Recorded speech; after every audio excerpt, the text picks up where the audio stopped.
नमस्कार दोस्तों, मैं हूं आपके साथ स्नेहा तिवारी। आप मेरे YouTube चैनल एक आवाज स्नेहा देख रहे हैं। दोस्तों, आज मैं अपने YouTube चैनल के जरिए देश के नागरिकों से एक सवाल पूछना चाहती हूं। सवाल बेहद छोटा है, लेकिन आज इसका जवाब ढूंढना आप लोगों के लिए जरूरी है। जरूरी इसलिए है क्योंकि अगर आपने इस सवाल का जवाब नहीं ढूंढा तो समझ लीजिए आपके देश की स्वाधीनता, स्वतंत्रता खतरे में है। जिस लोकतांत्रिक देश की बात आप करते हैं, आप बड़े गर्व से कहा करते हैं कि मैं भारत देश में रहता हूं, समझ लीजिए कि वो उस लोकतांत्रिक देश खतरे में आ गया है। इसके पहले मैंने आपको बताया था कि प्रधानमंत्री नरेंद्र मोदी का नाम उन मंत्रियों में शामिल किया गया है जिसने प्रेस की स्वतंत्रता को कमजोर या कम करने की कोशिश की हो। और आज एक बार फिर से दैनिक भास्कर जैसे बड़े मीडिया संस्थान पर इनकम टैक्स डिपार्टमेंट की यू रेड पढ़ना कहीं ना कहीं ये बताता है कि किस तरीके से सत्ताधारी पार्टियां हमारे प्रश्नों से डरी हुई हैं। बताता है कि किस तरीके से पत्रकारिता के जो असल मायने हैं उसे सरकार दबाना चाहती है। भारत समाचार जैसे मीडिया चैनल और दैनिक भास्कर जैसे मीडिया संस्थानों पर इनकम टैक्स डिपार्टमेंट ने रेड मारा है। बताया जा रहा है कि कर चोरी का आरोप लगाया गया है।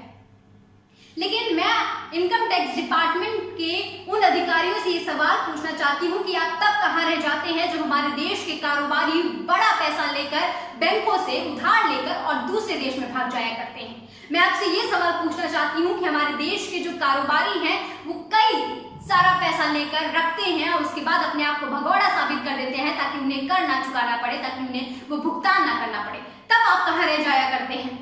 आज भारत समाचार और दैनिक भास्कर समूह पर इस तरीके से इनकम टैक्स डिपार्टमेंट का रेड मारना कहीं ना कहीं ये बताता है कि आज हमारे देश में, हमारे प्रदेश में कहीं ना कहीं पत्रकारिता का जो स्तर है उसे दबाने की कोशिश की जा रही है।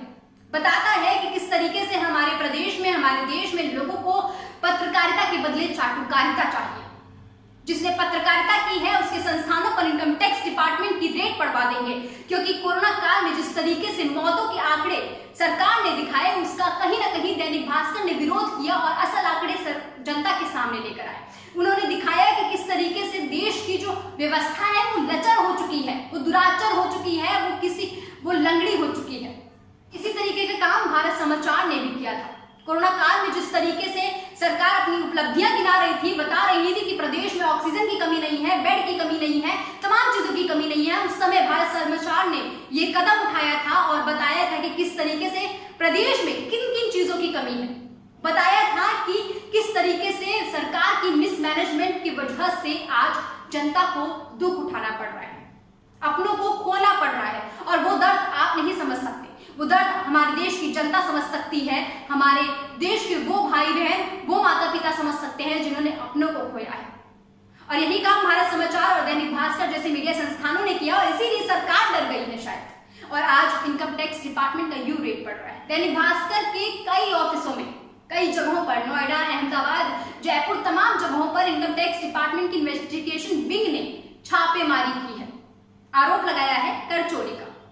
ठीक है, कर चोरी आप कीजिए इन्वेस्टिगेशन, लेकिन इतने लंबे इन्वेस्टिगेशन के बाद आखिर आपको क्या मिला है? आखिर क्यों आप हमारे देश में पत्रकारिता को जिंदा नहीं रहने देना चाहते हैं?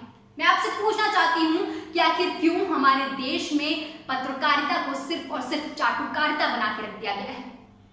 मैं सलाम करती हूं भारत समाचार और दैनिक भास्कर जैसे मीडिया संस्थानों को जिन्होंने सरकार के विपक्ष में जाकर सरकार की जो उपलब्धियां हैं, जिन उपलब्धियों पर वो बढ़ना चाहते थे, उसकी सच्चाई दिखाने की कोशिश की है। मैं सलाम करती हूं भारत समाचार और दैनिक भास्कर जैसे मीडिया संस्थानों को जिन्होंने सरकार की कमियों को बताया, जनता के दुखों को दिखाया, जनता जिस वजह से परेशान थी उन मुद्दों को उठाया। मैं सलाम करती हूं कि पत्रकारिता को, उनके पत्रकारों को, ताकि वो आज भी देश में क्या कमी है उसके बारे में अवगत करा रहे हैं लोगों को। लेकिन आज जिस तरीके से पत्रकारिता का स्तर गिराया जा रहा है, ये कतई बर्दाश्त नहीं किया जाएगा। इसी एक छोटे से सवाल के जवाब के साथ मुझे दीजिए इजाजत। फिर मिलेंगे एक ऐसी ही रिपोर्ट के साथ, एक ऐसी ही खबर के साथ। नमस्कार।